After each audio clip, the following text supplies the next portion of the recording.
Welcome back to Scotomaville, all right? I am looking forward to sharing this challenge with you. In order to lose your blind spots, you have to find out where you're blind.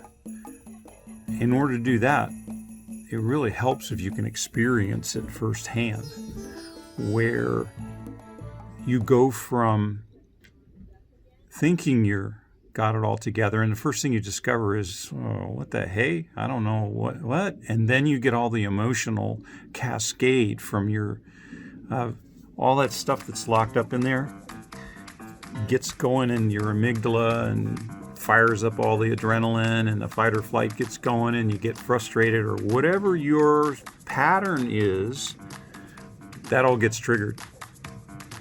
And once it's triggered, we just give up internally. Our self-defeating dialogue all comes to the forefront. I'm going to have you experience that. Maybe just a little bit, because you might be really squeezing it all, not willing to let go and be a part of this, but I'd really like you to, put yourself in a room alone and really participate. And to do that, you're going to need a piece of paper, 8.5 by 11 or so. This is cardstock. You should get a few pens. You can. I'm going to draw with these 3 pens. You don't necessarily need 3. You can do it with a 1. And after you see the answer, you're going to be able to pass this on to people with a single one. Okay, so what's the story?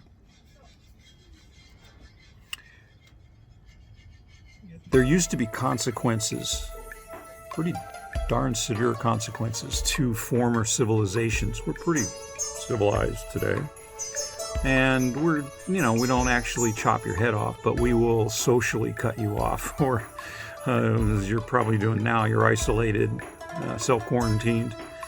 But it used to be that, if you weren't born in the right field, fat chance.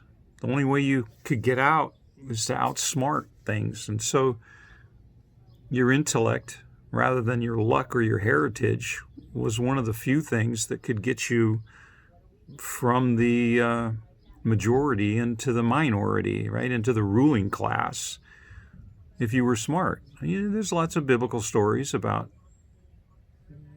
how Joseph ended up with Egypt, Pharaoh, giving tests to a bunch of the actuaries, if you will, the accountants, the bean counters. Well, in that case, they probably actually literally were. I imagine it to be this way. You see, Pharaoh had to be, he's the top of the pyramid, quite literally, right? He's the emperor or the Pharaoh, right? He was the top of the food chain in Egypt. And much like emperor in China, storytelling was something they had to have great control over. And they needed to have the majority of people follow along, do what they're told, follow the stories, etc. And so storytelling got to be a pretty good craft, and we've developed it over thousands of years. And here's another. Seems everyone's got a rush to go get that toilet paper right now. Storytelling was an early human tradition that has been developed into a superpower. What I imagine happening in Pharaoh's day is that in order to have a few inner circle people, he needed to test their mental acuity, their mental stamina, their insight, their ability to see things around the story.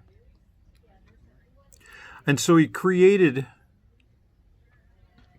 a penalty for those that would not pass the test. If you wanted to be one of his actuaries and be amongst the few in the elite, then you had to answer a puzzle in hieroglyphics. You know those symbols, right? They're crazy looking, bizarre kind of things. They look like, planes with wheat coming out of them and carts with cows and all kinds of spittoons and urns and hatchets and crazy animals. And yeah, you've seen those. They're crazy hieroglyphics. So he would ask them to solve a puzzle based on the accounting of the harvest. And they could go from the records. They could go through, 5, 6, 7 periods of harvest and know actually what was in the stores, saved up crops. So they would present this puzzle, and the consequences if you failed, pretty darn severe. I imagine skulls at the end of sticks out in the mud where Pythagorean was working out his triangles and how to find the land next time that the floods receded, and that was your plot for your family. And on the corners of those fields would be a stick stuck in the mud, maybe with some rocks, and a skull of an actuary that failed the test. So, you're not going to be there, but you're going to feel, holy crap, this is supposed to be something I already know, Daniel says, and yet, what? The penalty is death. If you want to take the risk to move your family from the useless class to the ruling class in the information era, you got to solve this puzzle. They would have to figure out a particular accounting period, calculate, as maybe the administration is doing right now, when the effects of the pandemic are going to go over the top of the bell curve. Works like this. You draw along with me. Draw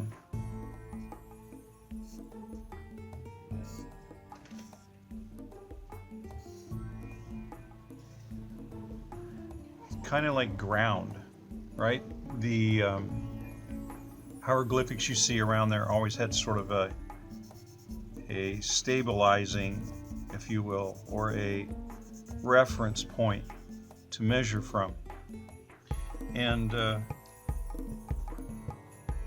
periods of this harvest had been recorded, chiseled, so that first hieroglyphic was a really terrific period. They had really a bumper crop. And so draw an M on top of this ground. Really, really good. Good floods, good rain. Second season was very similar. So they drew it like a heart on top of this ground. Unfortunately, you remember some of the story, the frogs and locusts and stuff, right? Well, that was the year that they, like a spittoon, an urn, death fell.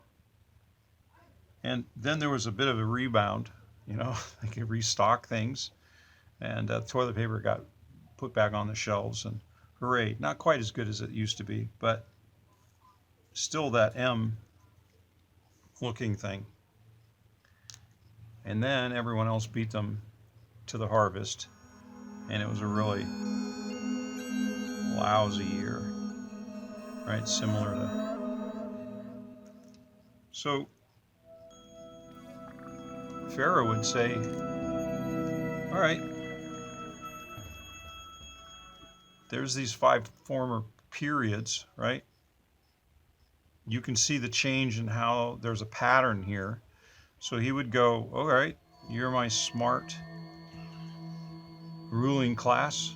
You tell me what's here. A lot of these Wall Street guys are trying to do that right now. What's next? When does this change? What does this period look like? And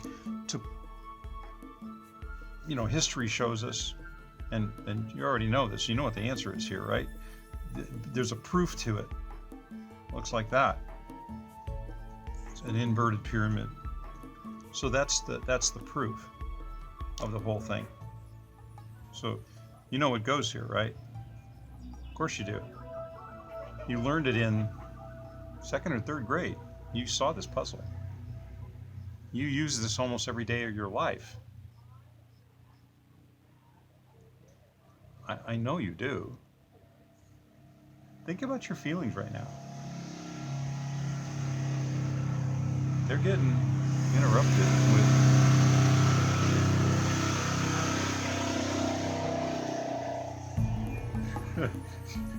You're being triggered. There's a lot going on in your head. Daniel's telling me a story about hieroglyphics. He thinks I'm smart. Yes, I do. I know you know this. But I want you to try to tap into your awareness. Are you feeling confused? Are you feeling like maybe you don't know what's going on? Come on. The 1st, 2nd, 3rd, 4th. What's the 6th period look like? See what happens when we listen to the story of the masses, the popular tale of the day. Oh my gosh, they're all hoarding, whatever it is. We listen to the story and we follow along and we can't see things straight. So to be able to get out of Scotomaville, you got to know that this game's afoot. Here's the answer.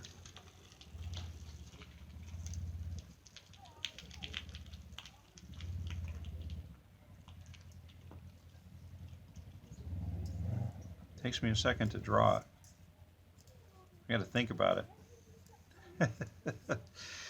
Jeez. Very poorly done, but that's the answer. That's the next in the sequence. And your head goes, hey, wait, where's the line? Well, let me tell you that I've been misleading you the entire time with the story. The first period I said looked like an M, and then it turned to a heart. And that hieroglyphic of that horrible period looked like an urn. And then it was similar, right? So this 4th period of the harvest, right, it looked similar to the first. And then there's another, recession. So time bomb, horrible, right? So the very first harvest was sweet, massive. And then it was really heartfelt and, lousy. And then, a rebound to the massive, but not very good, just sort of grounded, not bad. And then, what an explosion. Horrible. We all feel terrible. And then I'm claiming that it looks like bug eyes or something for that. What is this? 1, 2, 3, 4, 5. The 6th period. And then to check your answer, it would be an inverted pyramid, right? Put it all on the ground. Have you got it yet? Do you know why that's the answer? See, storytelling is a superpower, but it can be extremely misleading. You already know this answer. Let me cover this up and ask you what hieroglyphic that is. Okay, that first one's kind of hard. How about the second one? No, don't get it? Let's go to the first spittoon. Toi. The 4th one? The 5th one? Look at your paper and see if you can figure it out. That would be the 6th period. And to proof your answer, that would be the 7th. Let's go back and look at it again. This is a mirror image of the number 1. It's a mirror image of the number 2. Number 3. Number 4. Number 5. 6 mirror of 6. And a mirror of 7.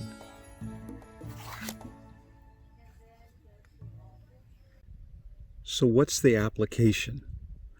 What am I wanting you to walk away with? Besides that sometimes you have to find a wind shadow in order to be able to record. Aside from that,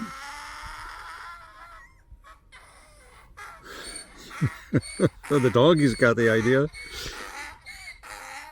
The easy one is you're going to get triggered all the time. Interruptions, obstacles, challenges.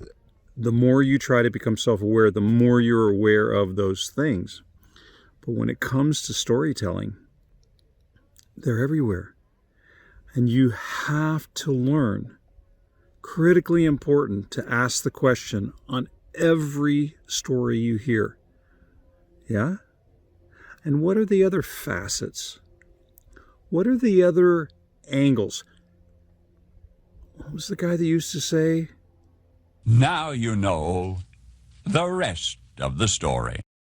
Right? You can't believe because you're in a walled garden and they're serving up what's called confirmation bias. You can't believe everything you're fed, especially if it comes from one angle, especially if it's highly emotional. You have to step back and go, wait a minute, SCOTOMAVille, what are the other facets? What are the rest of the story? What's the other angle on it? And so as soon as you get triggered, oh, hey, let me go get another side of that story. As soon as you blow up and feel highly emotional, wow, where did that come from? Hey, let me look at a few other angles on this. You see? It's really easy to ask, but most people don't do it. It's because they're got the blind spots. Blocking, and the 20-watt bulb doesn't want to have to go through the effort. All right, put it to work.